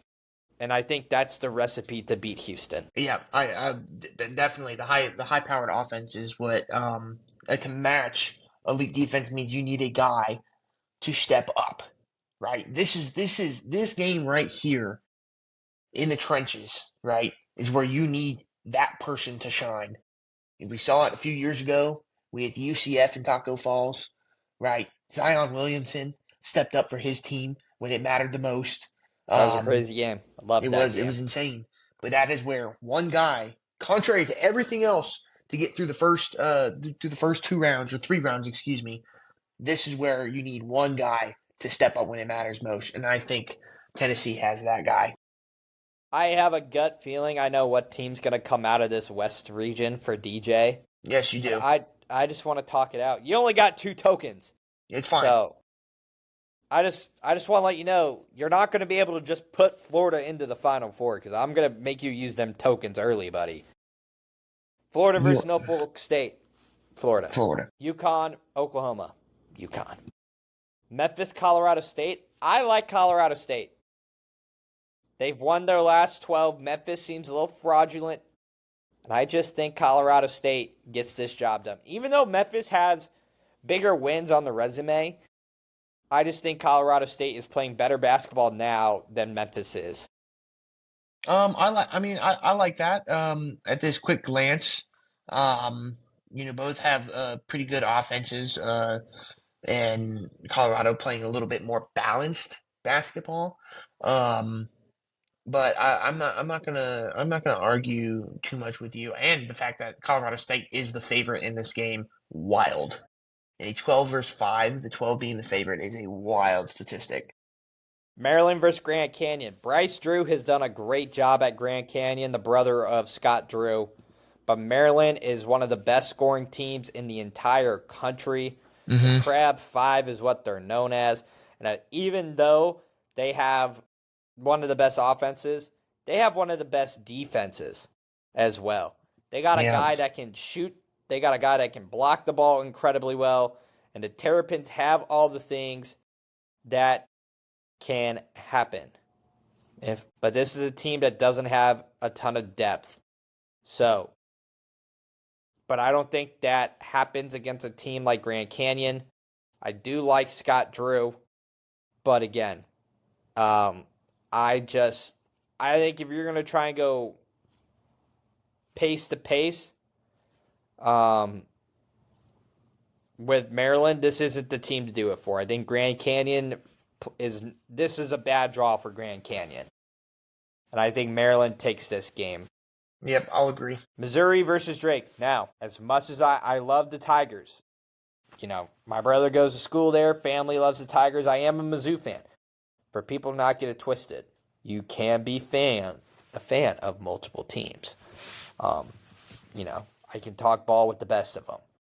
Anyways, this Drake team presents every problem that this Mizzou team faces every single. Mizzou can shoot the ball insane from the 3-point line.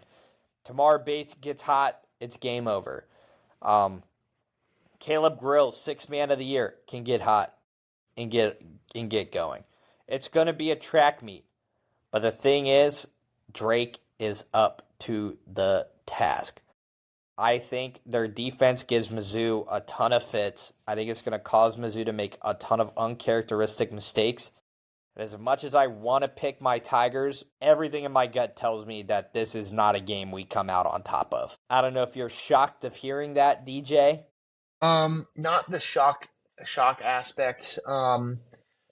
I look within the SEC on notable results here, and Drake has beaten another SEC opponent that's in this tournament in Vanderbilt earlier this year, and that's only notable because it means they can play with an upper higher level that they play or the conference that they're in, right? And so I'm not going to cause too much trouble or try to ruffle any feathers with this one. Mizzou and their points per game really stands out, but it's crazy that they got matched up against Drake, whose points per game, opponent's points per game is 58.4. I mean, that is just absurdly low. But I am going to agree with you, and I'm gonna go Drake. I'm hesitant. I feel like that one. This is a game that somebody looks at and is like, we're gonna watch the dishes and do this, but I feel like they end up turning off the water and end up gravitating towards the screen with about four minutes left. Listen, if I'm proven wrong, I want to be proven wrong. I do. But history of Mizzou in the tournament fortune does not favor the bold. Mizzou has been bounced in the round of 64 or the round of 32 almost like every single time they've been in there. They don't make a deep run. And this Drake team has the recipe to make them play uncharacteristically not themselves. Texas Tech, UNC Wilmington, as much as I love the Seahawks, I think Texas Tech is low-key a sneaky good 3 seed. JT Toppin's one of the best players in the country. Texas Tech can beat you on every side of the ball, beat you every way to Sunday. And defensively is what stands out for me for Texas Tech. On top of their incredible three-point shooting, I think Texas Tech gets by. Yeah, I think the offensive side, I feel like this is a backwards Texas Tech team from what we're seeing it through, Big 12 teams in general, as they tend to be like very good defensively. And not that this isn't a very good defensive team, they're just not as defensively savvy as I feel like these Big 12 teams of past have been. But I stand with you in their offense and how efficient they are on that side of the ball. And some of these opponents that they've proven themselves up against. I like Texas Tech as well. This game is disgusting. It's Kansas versus Arkansas. I guess the winner is going to get the right to the Kansas part of their name. They put that game in there for the memes. I know. This game isn't sexy. Kansas has not played the best brand of basketball. Arkansas has not played the best game of basketball. But it's a great coaching pod. Bill Self, Calipari, Patino, and the Omaha coach, whose name I'm blanking on. I think Kansas wins this game, but I wouldn't be shocked if Arkansas does. But I just think Kansas I think does enough just because I think Calipari's track record is not something that we can ignore. Nope, and I that was going to be my first nail or first head of a nail that I was going to hit was that Calipari against good competition in the NCAA tournament has not fared well for him in years past, and I don't think, especially with the way he's kind of bashed his team, probably rightfully so with how they've played, right? I think this experienced Kansas team gets the job done. St. John's versus Omaha. I love St. John's. I think they're a juggernaut.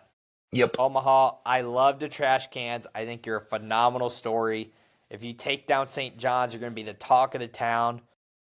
But the trash cans are going to have to wait because St. John's is rolling. Rick Pitino, the Godfather, gets the job done. Florida UConn, DJ, welcome to where you're going to probably have to use a token because it's Dan Hurley in the month of March.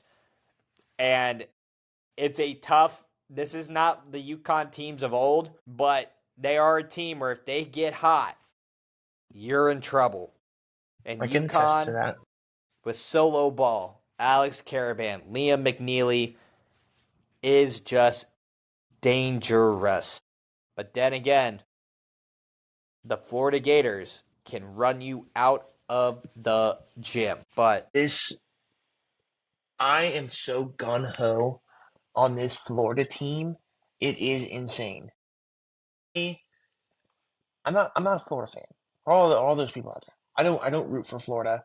Florida. I want to make one thing Hold clear. on. You can make your piece. I'll let you make your piece. I'm gonna let you make your piece. Florida has given me the biggest heartache that I have ever had to go through, starting from when I was just a wee boy, and I have not rooted for them since. I have not been able to take my eyes off of this team. They are my number one overall team in the country in this tournament. They are balanced on both sides of the ball, right? They suffocate teams. Tennessee in this SEC championship game, was down like 10, 13, about 15 points roughly, right? Got all the way down to 4 three-pointer hit, foul line.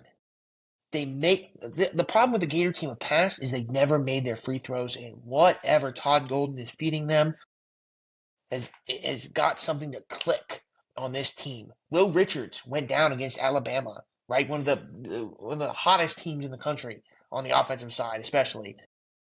They mopped the floor with Alabama. They suffocated Tennessee, right?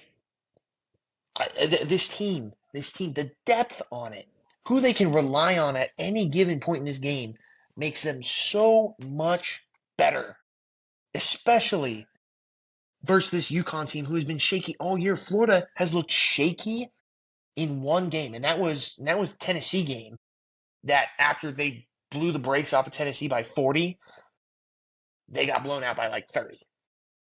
But that's the only questionable game. They had the slip up against Georgia. It happens. There is no better time than a loss than that one right there, because they have just steamrolled everybody. Gunho, roast me about Florida. DJ did get a degree from the University of Florida. They are his alma mater. Don't let it fool you. I will say this every single time he goes, I'm not a Florida fan, I'm not a Florida fan. Not a Florida fan. Brother, you got a degree from them. You don't Fine. you don't have a choice. Well, their J school is immaculate. I hate to break it to you. You are a fan. Anyways. Thank you very much, DJ. Thank you. Any day now. It's UConn though, and it's UConn in March. This team is so up and down, DJ. With UConn, but I agree with you about this Florida team. They are a buzzsaw.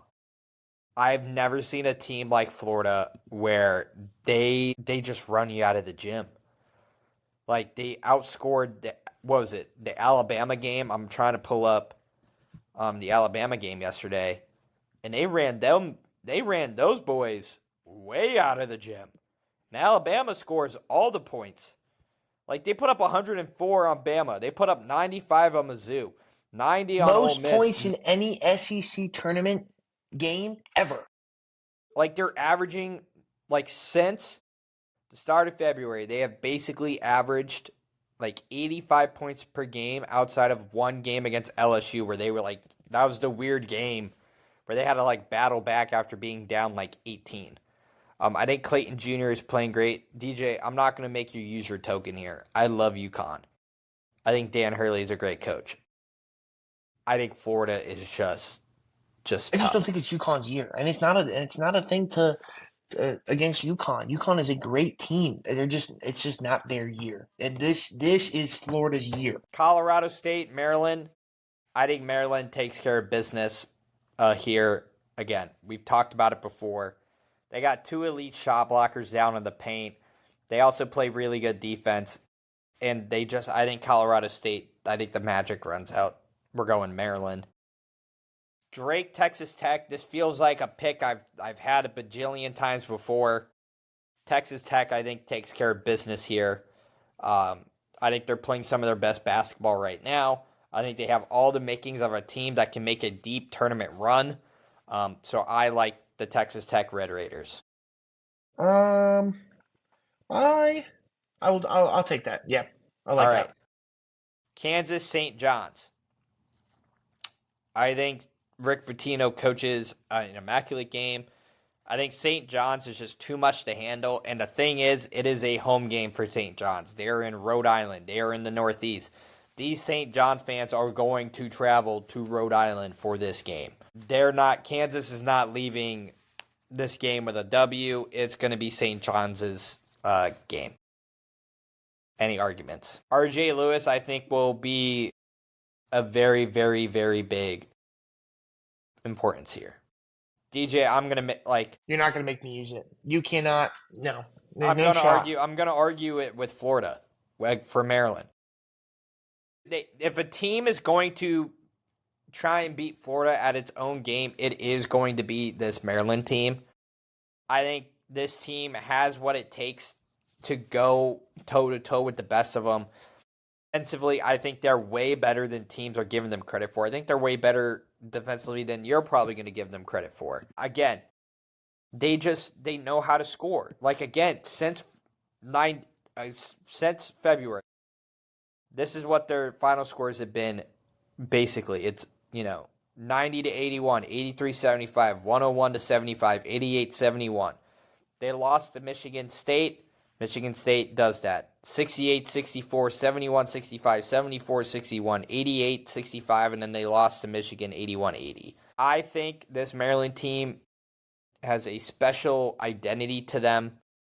I think this Maryland team is very, very good. And if there's a team that is going to beat Florida, it will be this team. But I'm not going to make you burn your token. I just don't see that happening. I just want to make a case for Maryland, but it's just simply not good enough with the way Condon's been playing, and Clayton and Todd Golden, what he's been able to do. I mean, it's pretty special. Yeah, I mean, it is a great argument. It's fine, right? I think that Maryland is a great team. And I believe that this will probably be Florida's. I think Florida's path to a championship is tough, right? It's definitely not easy for they are going to make. This is being deemed the gauntlet of doom, the gauntlet of death. Right, and I think they're giving UConn a little too much credit with that. I'm not, again, this is as much as it sounds disrespectful to UConn, it's just not. This is not the UConn of 2023 and 2024, or 2022 and 2023, however you would like to play it. But this Florida team is battle tested. They had one slip up all year long. That was the Georgia game. They lost an Auburn game, I believe, and they didn't lose to Alabama. They lost to Kentucky. They had a Kentucky loss, a Tennessee loss, and a Georgia loss that stood out, and one more. I believe it was again to Auburn. But these are all games that they bounced back from, with the exception of Kentucky and Georgia. They've redeemed themselves against the best of their opponents, and then they just ran through the SEC, or sprinted through the SEC. So it was a great argument, but it's going to be Florida Again. And here we go. As much as you're on the Florida, taking a token before you do. Ha! I win. Who are you picking? I'm picking Florida. No. I'm on Texas Tech St. John's, brother. Oh, LOL. Take my token back. I'm going to take a token here. I think St. John's beats Texas Tech. Leaving us with, I think, now everyone's going to look at this bracket and be like, you guys just basically picked 1-2 matchups. Okay. With the way we breaking things down, craziness is going to happen. Nothing we're going to be able to predict. Somebody will. We have mentioned that, again, the teams that we think can cause the chaos, we have talked about in great depth, but we see the game shaking out the way they're going to shake out. This is where we're going with Florida St. John's. In 5 quintillion chance that one single person gets this bracket perfect? Quintillion. You have a better chance of getting struck by lightning. Probably like 1,000,000 times. I think you technically have a better chance of winning the lottery like 20 times in this. DJ has already claimed Florida to the Final Four. I do want to make a case for St. John's. You make very it. quickly. I think, and let me preface this with, it's going to be a valid case. It is going to be very valid. St. John's, again, apparently They boast one of the best defenses in the country. They make teams I've seen it so many times. I saw it on Saturday against Creighton, where in Creighton they were battling back and forth. St. John's gets momentum, and then out of nowhere, Creighton can't shoot the ball. They're getting suffocated on defense. R.J. Lewis is absolutely amazing, and what he's been able to do. He was actually a UMass guy before he transferred to St. John's. Again, Kadari Richmond is a matchup problem on a ton of side of the ball. But the thing is, though, they love the close games. And the thing is, when does your magic run out, right? And a team this talented as Florida, that's where the magic runs out. Just because they're a team that can match you ball shot for shot, pace for pace, steal for steal, block for block, free throw for free throw. And I think we are experiencing something so incredibly special with this Florida team in this tournament that we may not have seen in a 3-week span potentially. So with that being said, our Final Four looks like Michigan State, Florida, Duke, Tennessee. I think this is what everybody has come down to from what I've seen from the analysts, from a lot of other people. And I like Florida and Duke in the Final Four. Tennessee Duke really. Oh, that is such a great matchup. Oh my It gosh, is. it's I think Tennessee has a real chance to get into this national championship game, but I think the Rick Barnes game comes. I think something's going to happen, and I just think Cooper Flagg really develops into his own. I think Connor Kneipel really develops and has a breakout type of run. And Tyrese Proctor, man, has really grown into his own that makes you really respect what Duke is doing. And it's very, very, very impressive to watch this Duke team right now. yeah. I've got the unfortunate side to agree with you. Um, I don't know how much I like the all around team basketball of Tennessee matching up against Duke, and when you can't rely on Lanier to get it done, or when you only have to rely on Lanier and he's got to find other options to make you win the game. I, if it was one shot, that's one thing. But when you're asking for 10, 15 shots, 20 shots from other people, I like the matchup that Duke has. So I And like I DJ, like Florida Duke. I think, if this is our national championship, this is going to be one of the best national championships that we see. Two of the most talented teams in the country. You got, you know, the top prospect, John Shire, the history of Duke, Florida, Todd Golden. What he's been able to do has been nothing short of spectacular.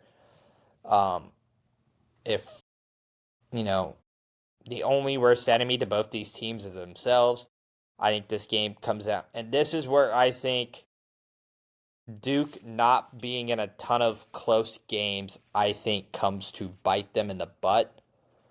Because I've seen it a ton of times with this Duke team where they've been in close games and something happens. Cooper Flagg's foot slips, causes a travel, right? And I think Florida takes down the Duke Blue Devils and wins their first national championship since what, 2008? I think it was 2007. This Duke team, again, they haven't played a ton of close games. I mean, their last close game was against UNC, and they kind of got lucky because of a guy's foot being in the lane for a free throw violation. Hmm. Since then, they just run people out of the gym. And the one close game they had this year, they lost 77-71 to Clemson. I just think I see a lot. Again, I'm like, it's hard to pick Duke for me personally, but I do agree with you that this Florida team is probably going to end up being like Villanova in 2018, where they just beat everybody by a significant margin and just show everybody that they're like, I think Villanova's average margin of victory was like 16 or 17 points a game. Like, it was so impressive to watch that team. I think this Florida team has a chance to be that special. Um, I I couldn't agree more. Uh, I think this game in particular comes full circle, right? There are games that you need one person to arrive above the others. That's an Elite Eight game. That's a Final Four game, and then you get to the championship game. Your star player will be guarded. They will. It comes down to team basketball, and Duke's got the talent to win this game. Don't get it twisted. Duke's got the talent, but when you have 3 or 4 different options that are certified buckets. I mean, for your top players, they have Walter Clayton here and Elijah Martin, but that doesn't even take into account Alex Condon, right, or Will Mm. Richards, who are also averaging high amounts of minutes and points, and it's so incredible watching this team and they are like it's so weird to describe. It almost feels like it's that 13-14 or I'm sorry 12-13 Miami Heat, for instance. Like they can spread the floor, they play good defense, right? They can do whatever they want, and they look good doing it. They look so good on the floor. Like I watched this team, and I don't have a doubt. I've been calling this for like the last month and a half. I'm like Florida when Florida was ranked 9. I'm like they're mad disrespected, I and then loved your people I loved your wall. I loved your line when you go argue with a wall. I was like, that's a great really line. argue with the wall. Um, it's it's incredible to see. It's basketball that I enjoy watching.